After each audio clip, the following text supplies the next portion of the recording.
कि वसुदेव जी महाराज जब लाला को सुला करके गए गोकुल में, यशोदा मैया ने एक लाली को जन्म दिया था, उसको लेकर के मथुरा चले गए। वही योग माया, कंस ने जैसे उसका वध करना चाहा, अष्टभुजी देवी बनकर के प्रकट हो गई और बता दिया कंस को कि मुझ जैसे निरपराध बालकों को मारने से कुछ नहीं होगा, तेरे शत्रु कृष्ण ने तो जन्म ले लिया। तो कंस ढूंढ रहा है कि मेरा शत्रु कहां है, और तभी राक्षसों की उसके पास जो जमात थी उनमें से पूतना राक्षसी सबसे पहले ब्रजमंडल आई। बंधुओं एक बात ध्यान से सुनिएगा, आप जब भक्ति मार्ग में आते हैं, आप जब धर्म मार्ग में आते हैं, तो सबसे पहला आक्रमण पूतना का होता है। पूतना मतलब अविद्या। रामावतार में सबसे पहले ताड़का आती है और कृष्णावतार में सबसे पहले पूतना आती है। ये दोनों ही अविद्या का स्वरूप हैं।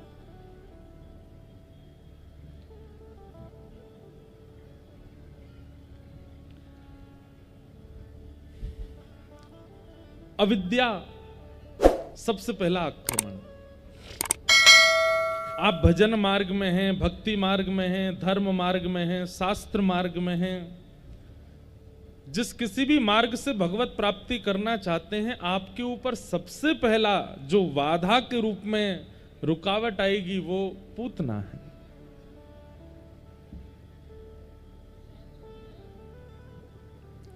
पूतना। पूतना कौन है? अविद्या। अविद्या के कई स्वरूप होते हैं, जैसे गुण गर्विष्ठता, ये भी अविद्या है। कई बार हमें अपने गुणों का अभिमान हो जाता है, ये गुण गर्विष्ठता भी अभिमान है। जैसे कि कई लोगों को अपने भजन का अभिमान हो जाता है कि हम तो इतना भजन करते हैं, हम तो इतने घंटे बैठ करके ठाकुर जी की आराधना करते हैं, 365 दिन, गर्मी हो, सर्दी हो, बारिश हो, धूप हो, ताप हो, मैं अपना नियम नहीं छोड़ता। मैं रोज शंकर जी पर अभिषेक करता हूं, मैं रोज नर्मदा जी स्नान करता हूं। अगर कोई व्यक्ति नित्य नर्मदा स्नान करता है तो उससे उसका अहम नष्ट होना चाहिए, लेकिन कई लोगों को अहंकार हो जाता है।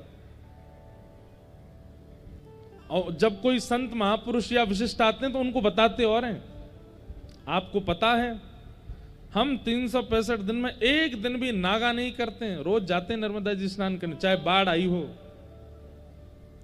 ये अपने गुण का अभिमान, गुण गर्विष्ठता, यह भी अविद्या है। कई लोगों को नाम जप का अभिमान हो जाता है, हम 3 लाख 4 लाख नाम रोज जपते हैं। कई लोगों को कथा सुनने का अभिमान होता है, कई को कथा सुनाने का हो जाता है। किसी को रूप का अभिमान है, किसी को बुद्धि का अभिमान है, किसी को गुण का अभिमान है, किसी को योग्यताओं का अभिमान है। आपके भगवत मार्ग में किए जाने वाली क्रिया में जब आपको अभिमान होने लगता है, वही सबसे पहली बाधा अविद्या है। आपको अपनी क्रिया का यदि अभिमान हो रहा है, इसका मतलब आपने उस क्रिया को भली भांति पाया ही नहीं था। अभिमान नहीं। हमारे जगन्नाथ भगवान के परम भक्त श्री माधव दास, इतना सुंदर चरित्र है श्री माधव दास जी का। उनके चरित्र की एक कथा मुझे बड़ी अच्छी लगती है। काशी के एक विद्वान उस सब जगह लोगों को हराते रहते थे अपनी विद्वत्ता से।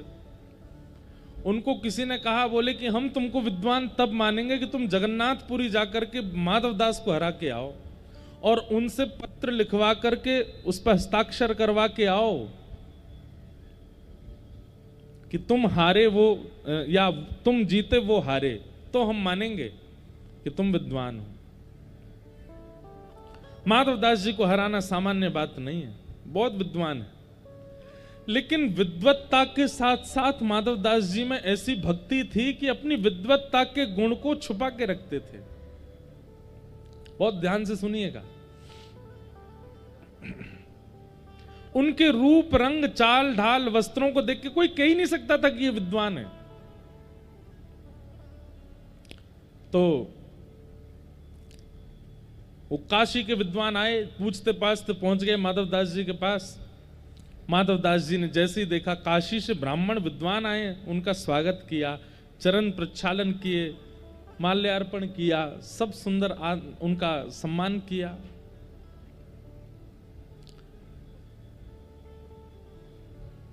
माधवदास जी बोले, आपका आगमन कैसे हुआ? बोले, हम तुमसे शास्त्रार्थ करने आए हैं, और शास्त्रार्थ में तुम जब हमसे हार जाओगे, पहले ही मान चुके हैं कि माधवदास हारेगा। बोले, शास्त्रार्थ में तुम जब हमसे हार जाओगे तो तुम एक पत्र पर यह लिखोगे कि हम तुम्हारे पास आए, तुम हमसे हार गए, और आज के बाद हम जब भी जगन्नाथपुरी आएंगे तुम हमारे शिष्य बनकर के हमारी सेवा करोगे, भोजन कराओगे, हमें सोने की व्यवस्था करोगे, और नीचे अपना हस्ताक्षर कर देना।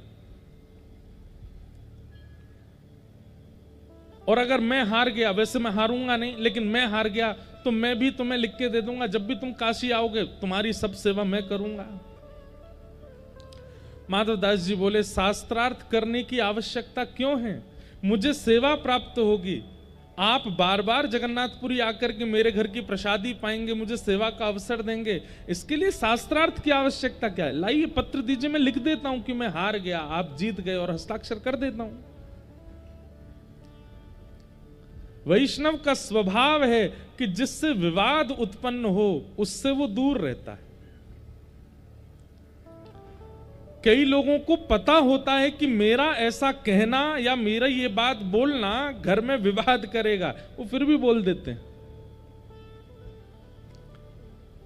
लेकिन एक वैष्णव का स्वरूप कैसा होता है? उसको पता है कि मेरा ऐसा कहना विवाद उत्पन्न कर सकता है, तो वो योजनाएं बनाता है कि मैं किस तरीके से बात कहूं कि संभल भी जाए और विवाद भी ना हो।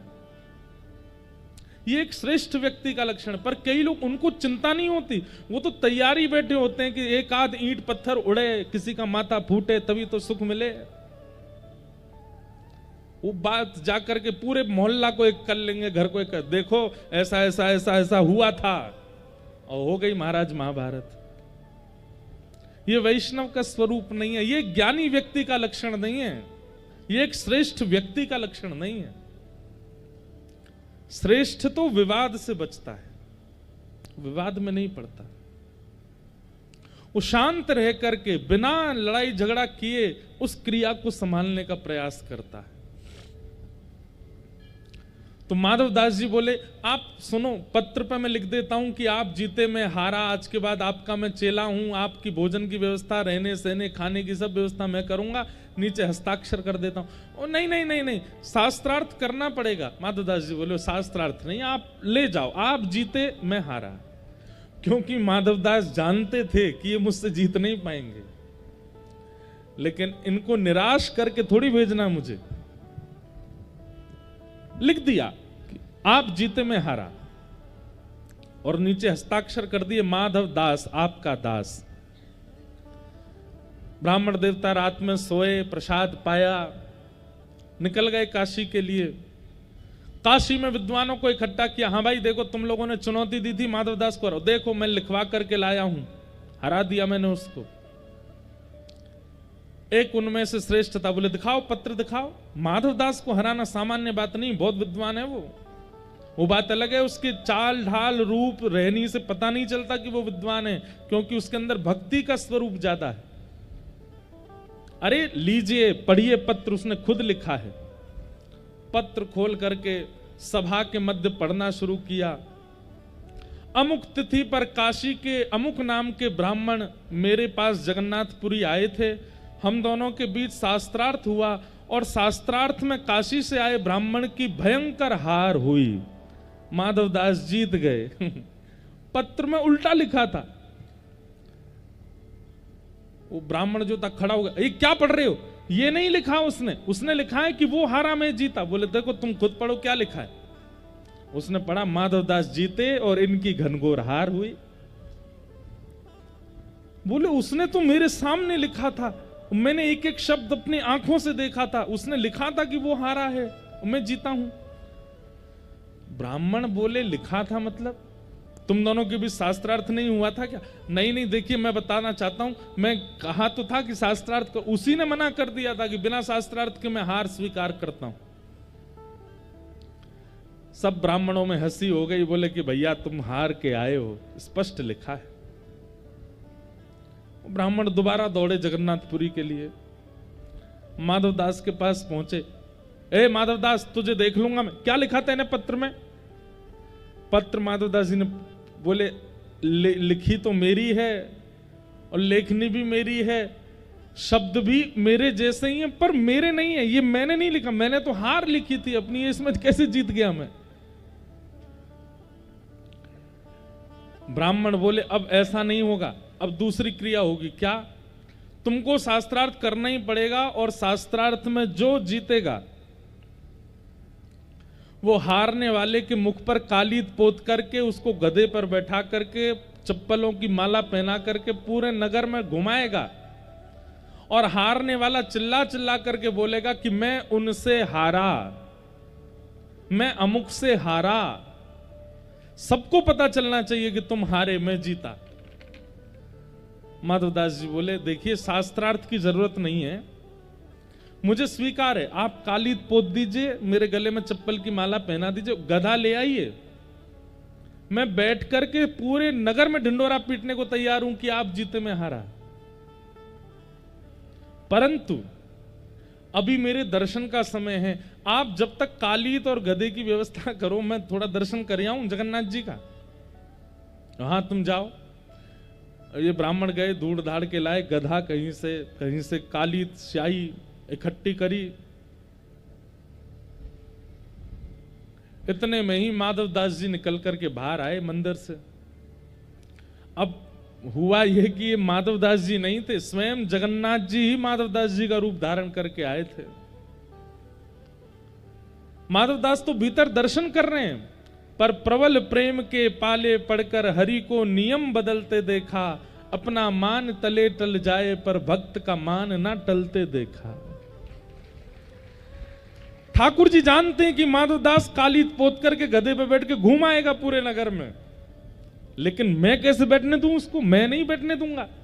तो माधवदास तो भीतर दर्शन कर रहे थे, माधवदास का रूप धारण करके जगन्नाथ जी बाहर आए, और ब्राह्मण गधा लेकर के काली स्याही लेके खड़ा था। आओ तुम्हारा मुंह पोतूं। ठाकुर जी बोले स्याही नीचे धर दो, पहले शास्त्रार्थ करो। तो तुमने तो मना किया था कि शास्त्रार्थ की जरूरत नहीं है। बोले तब किया था, पर अभी जगन्नाथ जी का दर्शन करके मेरा मन बदल गया, अब तो मुझे शास्त्रार्थ करना है। भगवान से कोई जीत सकता है? ऐसा शास्त्रार्थ हुआ, ऐसे ऐसे प्रश्न रखे भगवान ने कि उनका उत्तर नहीं दे पाया, निरत्तर हो गया वो काशी का ब्राह्मण। और पूरी भीड़ एकजुट हो गई, सबके सामने उस ब्राह्मण की हार हुई। हार होने के बाद ठाकुर जी बोले इधर आओ, स्याही पोते तुम्हारे। और स्याही लेकर ठाकुर जी ने पोती उसके मुंह पे, बैठो गधा पे, और पूरे जगन्नाथपुरी में हल्ला करके आओ कि माधवदास जीता और मैं उनसे हारा।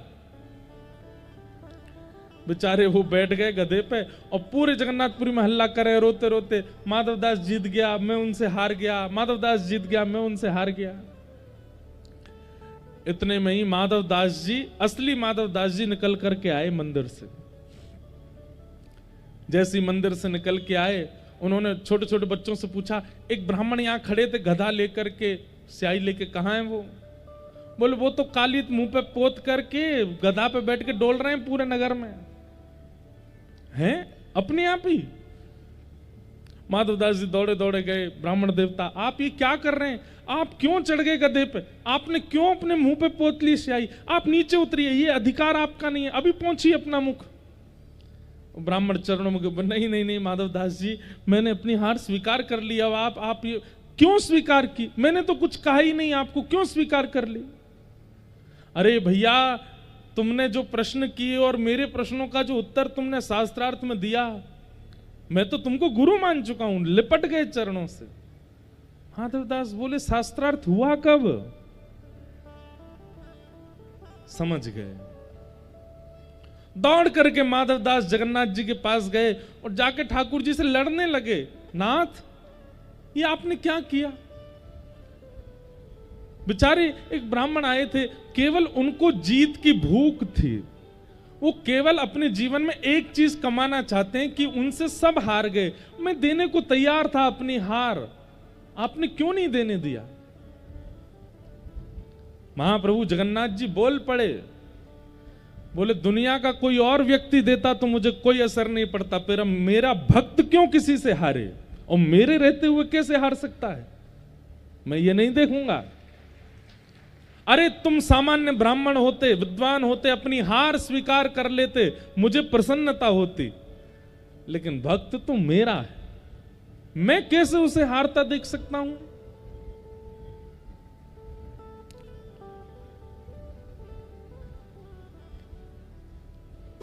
ये पूरा संदर्भ सुनाने का अभिप्राय क्या है कि भक्त का स्वरूप होता है कि वो विवाद से बचता है, उसको विवाद में रुचि नहीं होती। वो भले ही जानता हो कि ये सामने गलत हुआ, लेकिन उसको सुधारने का दूसरा तरीका ढूंढेगा, विवाद नहीं। ये भक्त का, एक श्रेष्ठ व्यक्ति का लक्षण है।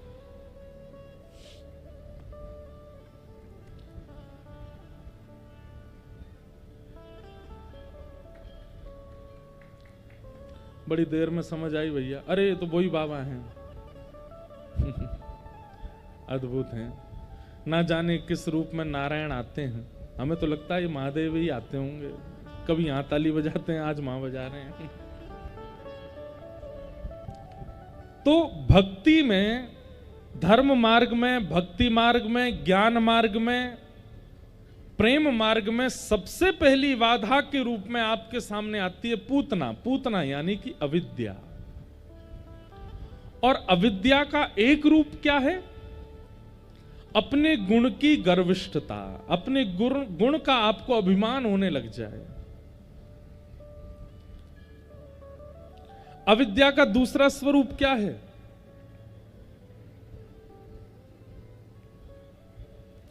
अविद्या का दूसरा स्वरूप है कि अपनी क्रिया करते करते अन्य क्रिया के प्रति आकर्षण होना, लेकिन समाज को दिखाने के लिए केवल उस क्रिया को करना। मतलब आप भीतर से चाहते तो कुछ हो रहे हैं, पर दुनिया को अच्छा लगता है इसलिए उस क्रिया को कर रहे हैं जो दुनिया को भाए, भीतर से कुछ और है। ये भी पूतना का स्वरूप है।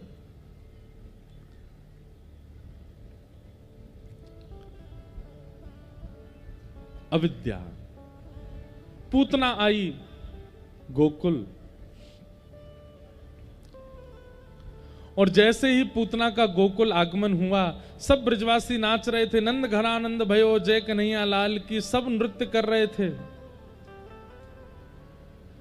और तभी पूतना रूप बदल करके अत्यंत सुंदरी बनकर के आई है। उसके नेत्र बड़े मधुर हैं, उसके वस्त्र बड़े सुंदर हैं, उसका मुखमंडल बहुत आकर्षक लग रहा है, उसकी चाल ढाल मतलब कोई अवगुण है ही नहीं, सब कुछ इतना सुंदर बना करके आई थी पूतना। पूतना के आते ही गोकुल में सब नृत्य कर रहे, आनंद कर रहे ब्रजवासी धीरे धीरे उसकी ओर आकर्षित होने लगे। कोई उसके रूप को देखने लगा, कोई उसकी चाल देखने लगा, कोई उसके वस्त्र देखने लगा। दो बातें,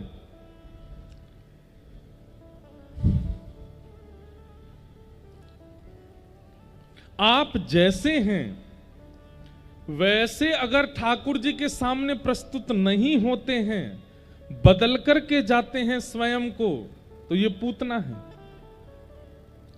पूतना राक्षसी है, पूतना कुरूपणी है। पूतना के अंदर अवगुण भरे पड़े हैं, लेकिन ठाकुर जी के सन्मुख जाने के लिए अत्यंत गुणमयी बनकर के आई है। रूप भी सुंदर बना के आई है, स्वभाव भी सुंदर बना करके आई है, सब कुछ सुंदरता में भर करके आई है। ये पूतना का लक्षण है। हम हैं तो क्रोधी, हम हैं तो लोभी, हम हैं तो ईर्ष्यालु, हम हैं तो अनेक अनेक दोषों से युक्त, लेकिन समाज में अपना प्रभाव डालने के लिए इतना लेपापीती करके चलते हैं कि किसी को पता ही ना चले हम हैं कैसे। ये पूतना का गुण है। ठीक है, संसार के लिए कहीं ना कहीं आप अपने अवगुणों को छुपाइए, लेकिन हमारी प्रार्थना है जब कथा सुनने आते हैं, जब नर्मदा जी स्नान करने जाते हैं, जब ठाकुर जी का दर्शन करने जाते हैं, जब अपने गुरु के समीप जाते हैं, तो अपने अवगुणों को छुपा करके मत जाइए। हे नर्मदा मैया, आजकल मुझ में बहुत दोष उत्पन्न हो गए, आप कृपा करो। आप दोष कहकर के नर्मदा जी के समीप जाएंगे और जाकर के स्नान करेंगे, हमारी बात को आप स्पष्ट रूप से मान लीजिएगा, आपका वह दोष कुछ हद तक पूर्ण रूपेण नष्ट हो जाए, ये तो भगवत कृपा, पर कुछ हद तक पहले से कम हो जाएगा। आप कथा सुनने आते हैं, दोष अपना कह करके, हे भागवत भगवान मुझ में ये दोष है, मैं बच्चों पर बहुत नाराज हो जाता हूं, मैं पत्नी से बहुत लड़ता हूं, बेवजह की बातों पर मुझे क्रोध आने लगता है, हे भागवत जी कृपा करो। आप अनुभव कीजिएगा, सप्ताह कथा के भीतर भीतर ऐसी प्रवृत्ति आपकी हो जाएगी कि जिन दोषों में आप 7 दिन पहले थे उसमें रहेंगे नहीं, फिर दोबारा वो दोष आपका बदलने लग जाएगा, परिवर्तित होने लगेगा। भाई, वैद्य के पास यदि अपनी अवगुण छुपा करके जाओगे, अपने पीड़ा छुपा करके जाओगे, अब जैसे आपको घुटने में भी दर्द होता है, कमर में भी दर्द होता है, छाती में भी दर्द होता है, डॉक्टर के पास जाकर के आप सब बताते हो।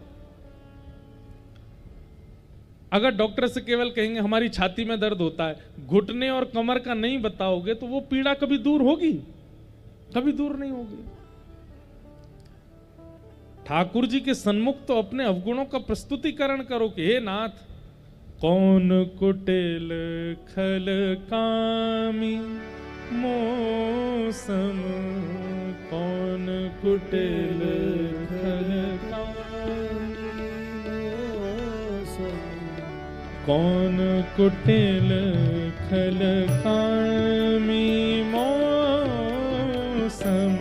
कौन कुटिल खल कामी मौसम, जो तन दियो ताहि बिसरायो, जो तन दियो ताहि बिसरायो, जो तन दियो ताहि बिसरायो, जो तन दियो ताहि बिसरायो। सूरदास जी का पद है, ऐसो नमक हरामी, हाँ ऐसो नमक हरामी, मौसम कौन कुटिल खल कामी मौसम, कौन कुटिल खल कामी मौसम, कौन कुटिल खल कामी मौसम, कौन कुटिल खल कामी।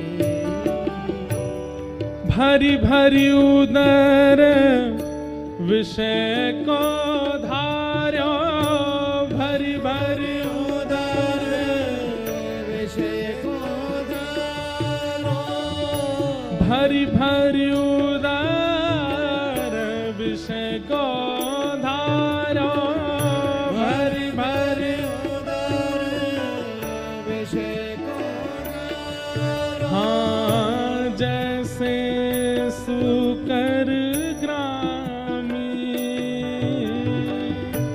जैसे मौसम कौन कुटिल खल कामी मौसम, कौन कुटिल खल कामी मौसम, कौन कुटिल खल कामी मौसम,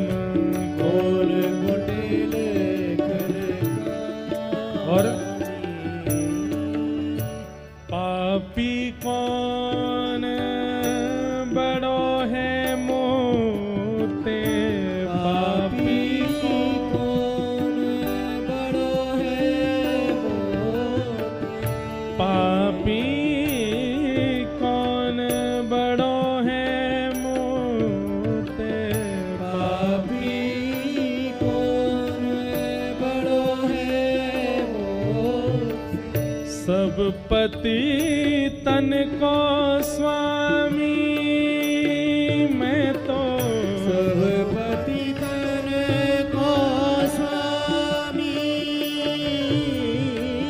सब पति तन को स्वामी मैं तो सब पति तन को स्वामी हे सूर पतित को ठौर कहाँ है सूर पतित को ठौर कहाँ है सूर पतित को ठौर कहाँ है सूर पतित को ठौर कहाँ ओ सुनिए श्रीपति स्वामी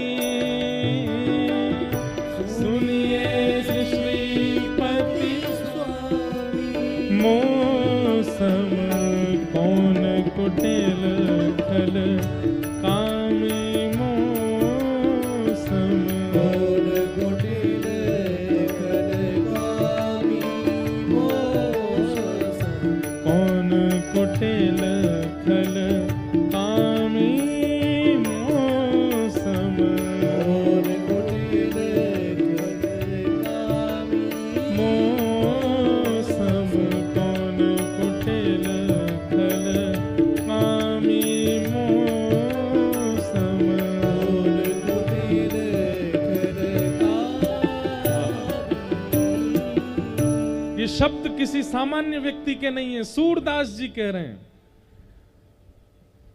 जिनको बिना नेत्रों के ठाकुर जी दिखते हैं, वो कह रहे हैं कि कौन कुटिल खल कामी मौसम। जो निरंतर भगवत स्मरण में रहते हैं वो कह रहे हैं कौन कुटिल खल कामी मौसम। हम आप सब लोग कभी कहते हैं ना, हम तो कहते हैं हमारे जैसा कौन तपस्वी, हमारे जैसा कौन भक्त, हमारे जैसा कौन ज्ञानी, हमारे जैसा कौन कथाकार, हमारे जैसा कौन श्रोता। हम तो अपने आगे किसी को भजते ही नहीं है। ठाकुर जी के आगे जितना हो सके दीन बनने का प्रयास किया कीजिए। ठाकुर जी के आगे बनते तो कई लोग हैं, कई कान पकड़ते हैं हनुमान जी के आगे जाके, आपने भी देखे होंगे ऐसे कान पकड़ के प्रणाम करते हैं। क्यों? हे हनुमान जी महाराज, ये पीछे वाले नहीं जानते, आगे वाले नहीं जानते, मैं कैसा हूं, आप तो सब जानते हो, सॉरी माफ कर दो, आपको तो सब पता हम कैसे हैं।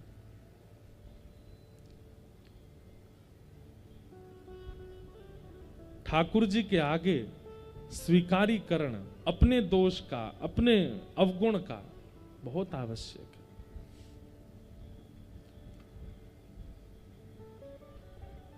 पूतना अपने दोषों को छुपा करके गई है। मैं एक बात कथा में कहा करता हूं, हमारे श्री कृष्ण भगवान परमात्मा वो कोई और साज नहीं बजाते। साज तो सितार भी है, साज तो वीणा भी है, साज तो अन्य अन्य साज हैं। ठाकुर जी वंशी ही क्यों बजाते हैं? क्योंकि पोले सब होते हैं, अपने पोलेपन को छुपा के रखते हैं। वंशी अपने पोलेपन को छुपाती नहीं है, प्रकट कर देती है। ठाकुर जी के आगे अपने उस अवगुण का प्राकट्य कर देती है। इसलिए ठाकुर जी उसको अपने अधर पर धारण करते हैं कि कैसी भी हूं आपकी हूं, नाथ स्वीकार करो। ठाकुर जी को प्रदर्शन प्रिय नहीं, और पूतना प्रदर्शन युक्त है। पूतना जैसे ही गई गोकुल में सब आकर्षित हो गए। जैसे ही नंद भवन में प्रवेश किया, उसके रूप को देख करके, उसके सौंदर्य को देख करके यशोदा मैया को लगा शायद कोई अच्छे घर की है। एक तो एक बात सुनिएगा, हमारा बहुत जल्दी विश्वास रूप और वस्त्रों पर होता है। कोई व्यक्ति अगर रूपवान है और वस्त्र अच्छे पहने तो हमारा विश्वास बहुत सहज हो जाता है उसके प्रति। मां का भी हो गया। यशोदा मैया ने कही, अरे आओ आओ बहन, लाला भयो है मैया, आपके लाला हेवे की खुशी की बधाई देवे आई हूं। मैया बोली, अरे भली आई बहन, बैठो। मैया ने पूतना को बैठाया। मैया बोली, अरे बहन, तुम्हारे कोई लाली है कि नहीं है? पूतना बोली, ये क्यों पूछ रही हो आप? वो नहीं, इतनी सुंदर तुम हो तो तुम्हारी लाली होएगी तो बहुत सुंदर होएगी, और बहुत सुंदर होगी तो फिर कछु भविष्य में मैं विचार करूंगी मेरे लाला के काजे। मतलब इतनी सुंदर माँ है तो बेटी भी सुंदर होगी तो अपने लाला को ब्याह कर दूंगी।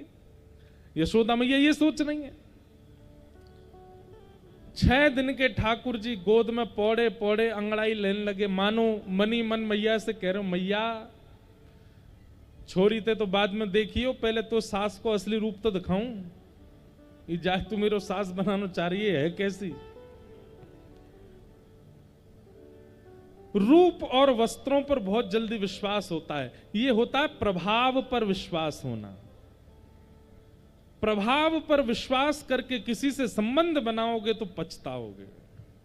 स्वभाव देखिए, प्रभाव तो रावण का भी था जब रावण था इस धरती पर। प्रभाव बनाना बड़ी बात नहीं है, स्वभाव।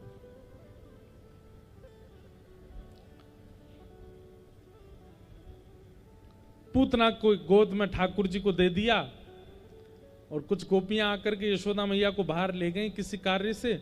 मैया भी बिल्कुल विश्वास में छोड़ के चली गई लाला को। इतनी सुंदर है, इतनी बढ़िया है, कहा करेगी लाला संभालेगी।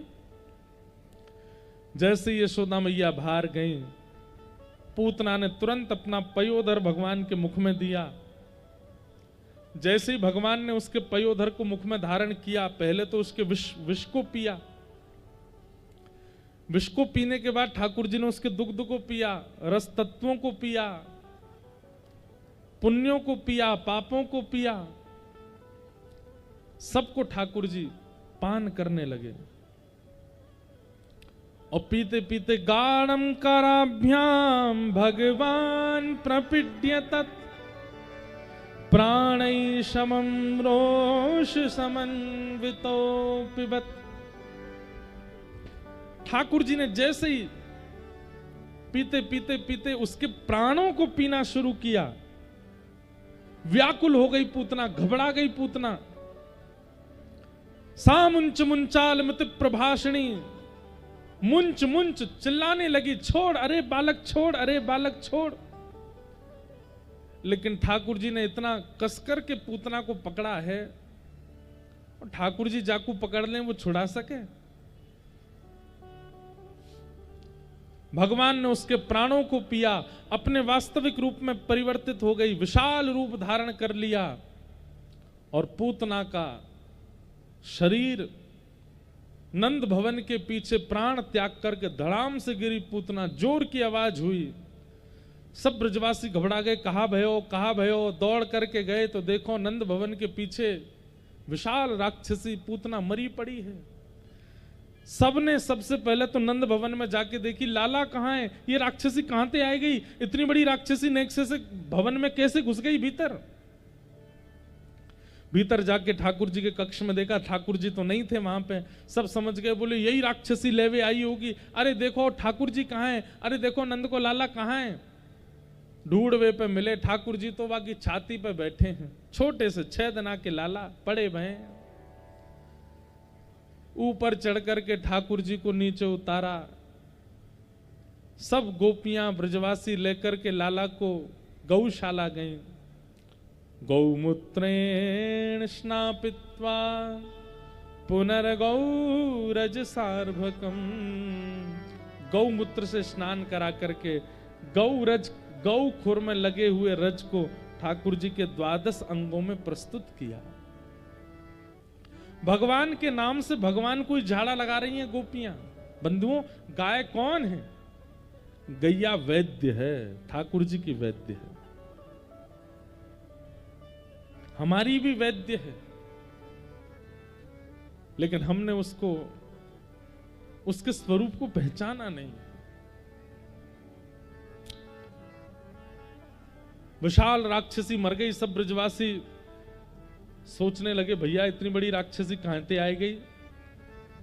सब ब्रजवासियों ने पूतना के शरीर को खंड खंड करके उसका अंतिम संस्कार किया। कहते हैं जैसे हवन सामग्री अग्नि पर आहुति देते ही जैसी सुगंधी हवन में से आती है, वैसी सुगंधी पूतना के शरीर से आने लगी, उसके अंतिम संस्कार में आने लगी। क्यों? ठाकुर जी ने स्पर्श किया है, भगवान का स्पर्श हो गया है। ठाकुर जी जिसका स्पर्श करते हैं ना, वो प्रत्यक्ष व्यक्ति भी कहीं ना कहीं से आकर्षित लगने लगता है। एक संसारी आकर्षण होता है, वो अलग बात है, लेकिन ठाकुर जी के संबंधियों का आकर्षण वो अलग होता है। संसारी आकर्षण होता है ना, वो रूप पर ही टिक जाता है। संसारी आकर्षण होता है ना, वो लटके झटके और संसारी क्रियाओं तक ही रहता है। पर भगवत संबंधी आकर्षण होता है ना, उसमें रूप भले ही सुंदर ना हो, वस्त्र भले ही सुंदर ना हो, फिर भी सामने वाला व्यक्ति आकर्षक लगता है। हमारे भारत के संतों को देखो, साबुन भी नहीं लगाते होंगे अपने अंगों पर, बड़ी बड़ी दाढ़ी कर लेंगे, बड़ी बड़ी जटाएं कर लेंगे, दो वस्त्र हैं एक ऊपर एक नीचे, उन्हीं कोई धारण करके रखते हैं। कोई ज्यादा फैशन नहीं, कोई ज्यादा परफ्यूम नहीं, कोई ज्यादा इक्विपमेंट शरीर पर नहीं, लेकिन फिर भी आकर्षक लगते हैं। क्यों? कहीं ना कहीं श्री कृष्ण ने, श्री राम ने उनको छुआ है। अरे पूतना राक्षसी मृत्यु के बाद जब सुगंधित हो सकती है, प्रत्यक्ष अवस्था में संत महात्मा आकर्षक नहीं हो सकते। एक अद्भुत तेज उनके मुखमंडल पर आने लग जाता है।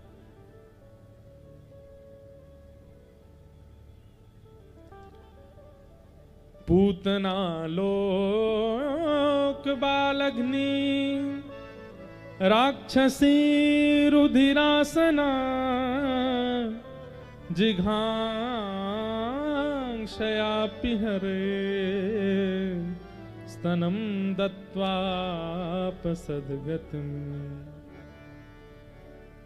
बहुत ध्यान से सुनो। पूतना को मार दिया भगवान ने।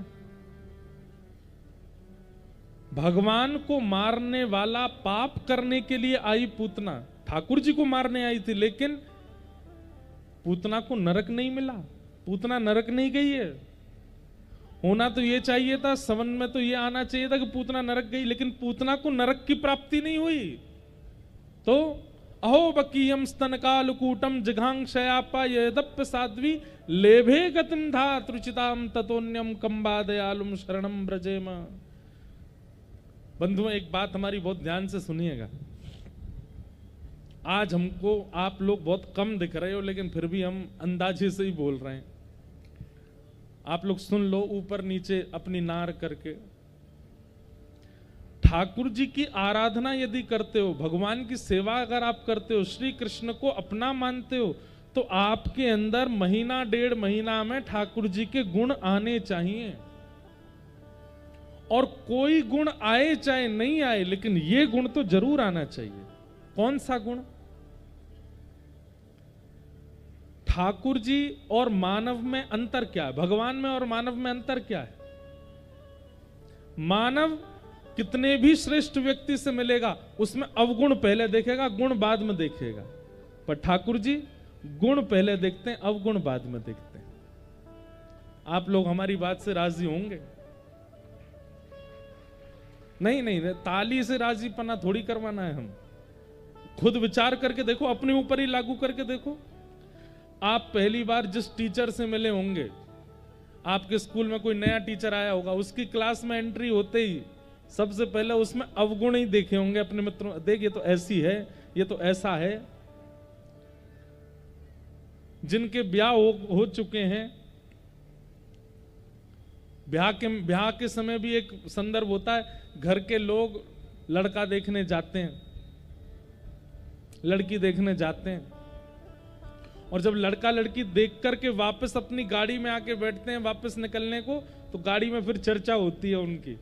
हाँ भाई, क्या कह रहे हो, कैसा लगा तुमको? है तो सब बढ़िया, लेकिन थोड़ा सा हमको जो है उसकी शब्दावली अच्छी नहीं लगी। कोई कहेगा उसके पांव अच्छे नहीं है, कोई उसके कान बड़े बड़े हैं, थोड़ा सा हमको तो वैसा लग रहा था। मुझे तो थोड़ा लगा हाथ पांव कांपते हैं क्या उसके, अरे होठों से तो ऐसा लग रहा था कुछ पीता होगा, सिगरेट वगैरह ऐसा लग रहा था। अवगुणों की चर्चा पहले होती है, फिर जब 10-15 अवगुण बता देंगे फिर कहेंगे ठीक है जो भी बात है, लेकिन वैसे तो अच्छा था। वैसे उसकी वो सब चीज ना देखी जाए तो ये सब चीजें बढ़िया आती है। ये मानव का स्वभाव है। किसी महापुरुष को पहली बार देखते हैं, आपके जबलपुर में कोई महापुरुष आए, पहली बार देखते ही टीवी में देखा था, आज तक इनको प्रत्यक्ष देखने पर थोड़े से ऐसे हैं, थोड़े से वैसे हैं, अवगुण पहले दिखता है। ये मानव का स्वभाव है। गुण देखेगा लेकिन बहुत समय बाद गुण देखना प्रारंभ करता है। और ठाकुर जी शरण गए प्रभु ताहि न त्यागा, शरण में आए हुए को ठाकुर जी त्यागते नहीं है। त्याग क्यों नहीं करते? क्योंकि ठाकुर जी पहली दृष्टि में उसके अंदर गुण देखते हैं। ठाकुर जी को लाख पता है कि हमारे अंदर अवगुण कितने हैं, पर एक बात कहें, अगर ठाकुर जी हमारे जैसे होते, अवगुण पहले देखने वाले होते, तो शायद इस संसार में किसी पर ठाकुर जी की कृपा नहीं होती। अत्यंत दोष युक्त व्यक्ति में भी ठाकुर जी एक गुण देख लेते हैं, अरे पूतना, उसमें कोई गुण नहीं है। पूतना लोक बालग्नि राक्षसी रुधिरासन। आप कहोगे महाराज जी पूतना का नाम अच्छा लगा होगा भगवान को। पूतना जो पवित्र नहीं है उसका नाम है पूतना। आप कहोगे इसका काम अच्छा होगा, बोले लोक बालग्नि, संसार के लोगों को, और लोगों को भी नहीं बालकों को मारती है, ये उसका काम है। आप कहोगे पूतना की जाति अच्छी होगी, राक्षसी जाति भी अच्छी नहीं। आप कहोगे पूतना का भोजन अच्छा होगा, रुधिरासन, खून पीती है छोटे छोटे बच्चों का। सोचो, नाम अच्छा नहीं, जाति अच्छी नहीं, काम अच्छा नहीं, भोजन अच्छा नहीं। आप कहोगे भगवान के पास आते समय उसकी विचारधारा अच्छी रही होगी। जिघांग शयापि हरे स्तनम दत्वाप सदगतिम, अपने स्तन पर कालकूट विष लगा करके आई थी भगवान को मारने के लिए। आशय भी अच्छा नहीं था, नाम अच्छा नहीं, काम अच्छा नहीं, भोजन अच्छा नहीं, जाति अच्छी नहीं, आशय कुछ भी अच्छा नहीं है पूतना के अंदर। और ठाकुर जी ने उसको मृत्यु के बाद वो गति प्रदान की, वैकुंठ दिया, चलो यहां तक समझ आता है, पर वैकुंठ में भी यशोदा मैया की पदवी प्रदान कर दी। क्यों? देवताओं की मीटिंग बैठ गई, ठाकुर जी आपको बताना पड़ेगा, ऐसा क्या देख लिया आपने पूतना में? ठाकुर जी बोले उसके अंदर कुछ अच्छा नहीं था, पर कोई अस्त्र से मारता है, कोई शस्त्र से मारता है, कोई वाणी से मारता है, कोई किसी प्रकार से मारता है, पर पूतना एक वात्सल्य भाव से मुझको मारने आई थी, एक मां की तरह दूध पिला के मारने आई थी। वो गुण मुझे उसका अच्छा लग गया, इसलिए मैंने उसको सद्गति दे दी। कंबा दयालुम शरणम ब्रजेम। कितने दयालु हैं ठाकुर जी। हमें तो ऐसा लगता है कि आप श्री कृष्ण आराधन यदि करते हो तो आपके अंदर यह गुण दिखना चाहिए कि आप किसी में दोष नहीं देखते, और अत्यंत दोष युक्त व्यक्ति में भी कहीं ना कहीं आप गुण का दर्शन करते हो। यह स्वभाव आपका होना चाहिए।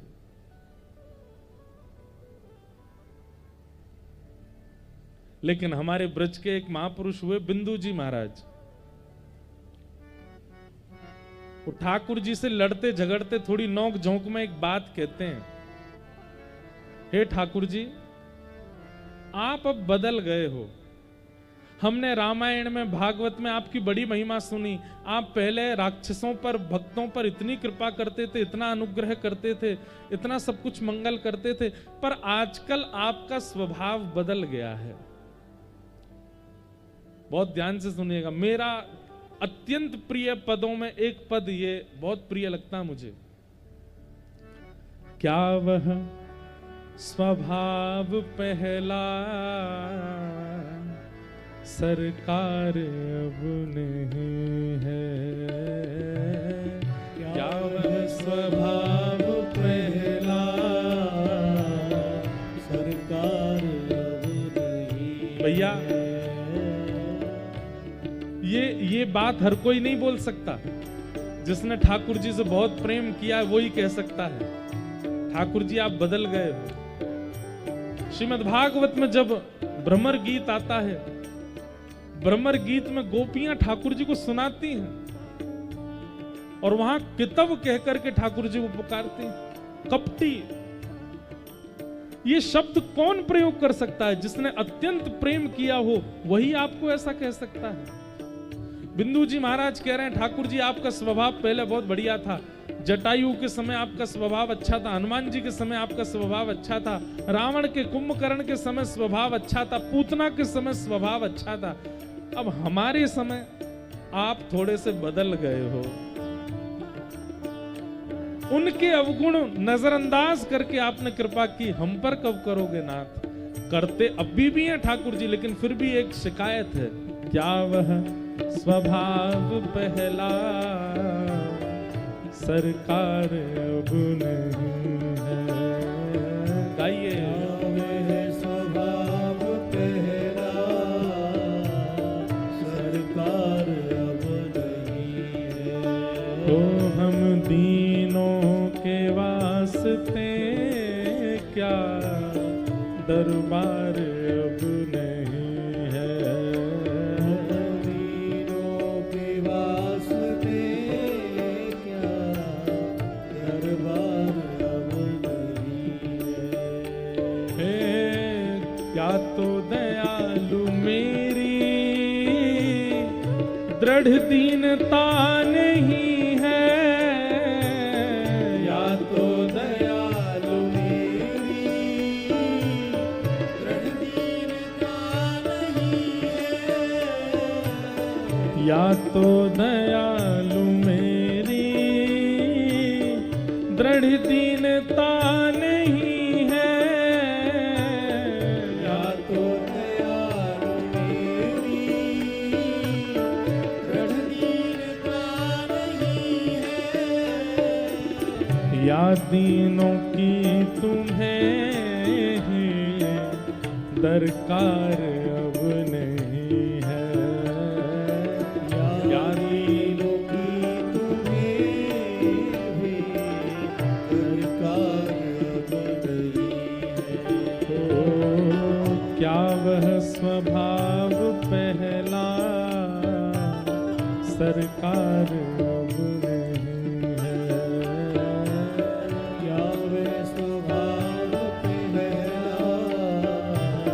सरकार अब नहीं। जय हो।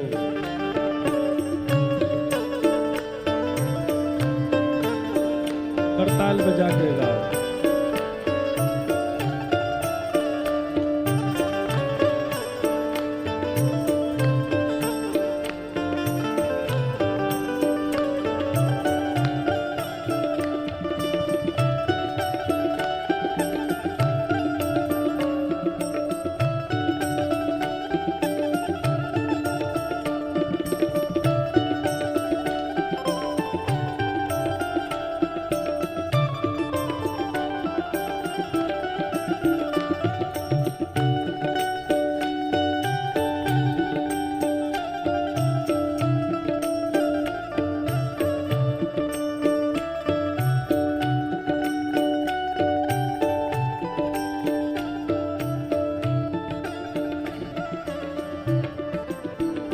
ओ दौड़े थे द्वारिका से जिस पर अधीन होके, दौड़े थे द्वारका से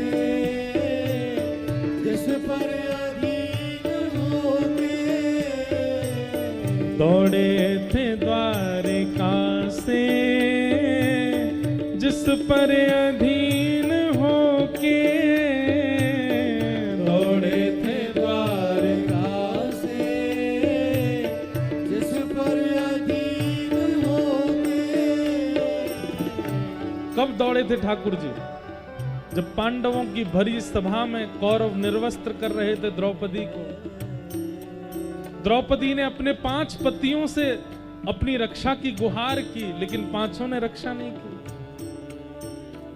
उस सभा में बैठे हुए कृपाचार्य, द्रोणाचार्य सबसे कृपा की याचना की, पर किसी ने रक्षा नहीं की। भीष्म पितामह आदि सब नीची नजर करके खड़े हैं और द्रौपदी निर्वस्त्र हो रही है सबके सामने। द्रौपदी ने अपने आप अपनी रक्षा करने की कोशिश की, लेकिन नहीं बचा पाई।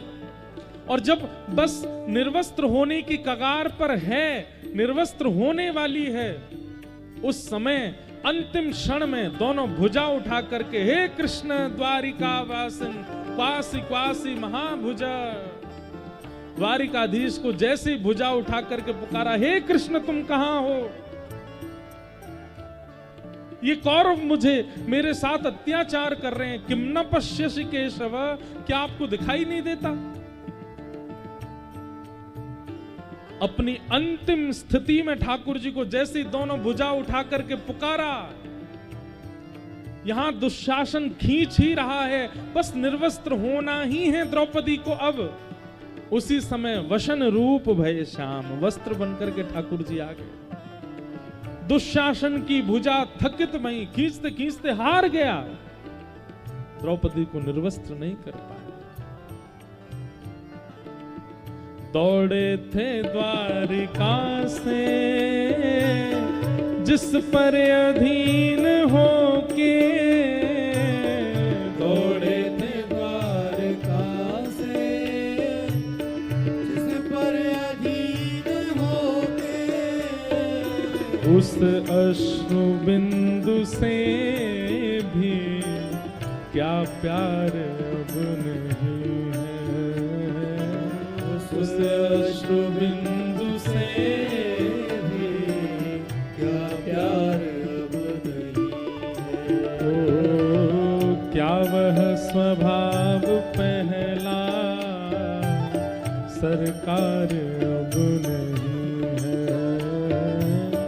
क्या वह स्वभाव पहला सरकार अब नहीं है। हम दीनों के वास्ते क्या दरबार अब नहीं है। दीनों के वास्ते क्या दरबार अब नहीं। गोविंद बोलो हरि गोपाल बोलो, गोविंद बोलो हरि गोपाल बोलो। गोविंद बोलो हरि गोपाल बोलो, गोविंद बोलो हरि गोपाल बोलो। श्री राधा रमण हरि गोविंद बोलो, श्री राधा रमण हरि गोविंद बोलो। श्री राधा रमण हरि गोविंद बोलो।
ठाकुर जी ने पूतना को सदगति प्रदान की, इससे हमें चिंता होनी चाहिए कि नाथ कम से कम पूतना से तो अच्छे हैं हम, हमारी कब खबर लोगे आप।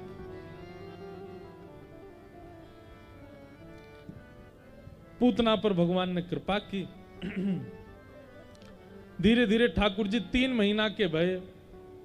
जैसे ही ठाकुर जी 3 महीना के भये, भगवान ने पहली बार करवट बदली, और ठाकुर जी के करवट पलटते ही महाराज पूरे गोकुल में हल्ला हो गया। नंद के लाला ने करवट ली है, नंद के लाला ने करवट ली है। अब वो दिन दूर नहीं है कि लाला जल्दी बोलन लगेगो, हंसन लगेगो, नाचन लगेगो, चलन लगेगो। पूरे ब्रजमंडल में करवट उत्सव मनाया गया। इसी बीच सक्टासुर नाम का दैत्य आया और ठाकुर जी ने उसका वध किया, सक्टासुर का वध। धीमे धीमे ठाकुर जी 1 वर्ष के हो गए और श्री गर्गाचार्य जी महाराज ने आकर के ठाकुर जी का नामकरण किया। भगवान के कुल पुरोहित तो सांडिल्य मुनि हैं, परंतु सांडिल्य मुनि जानते हैं कि श्री कृष्ण जो हैं ये नंद जी के लाला नहीं है।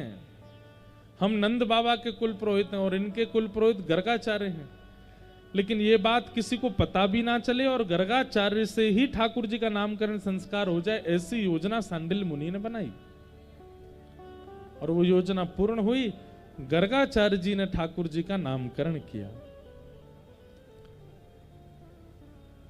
आहा, अयम ही रोहिणी पुत्रो रमयन् सुहृदो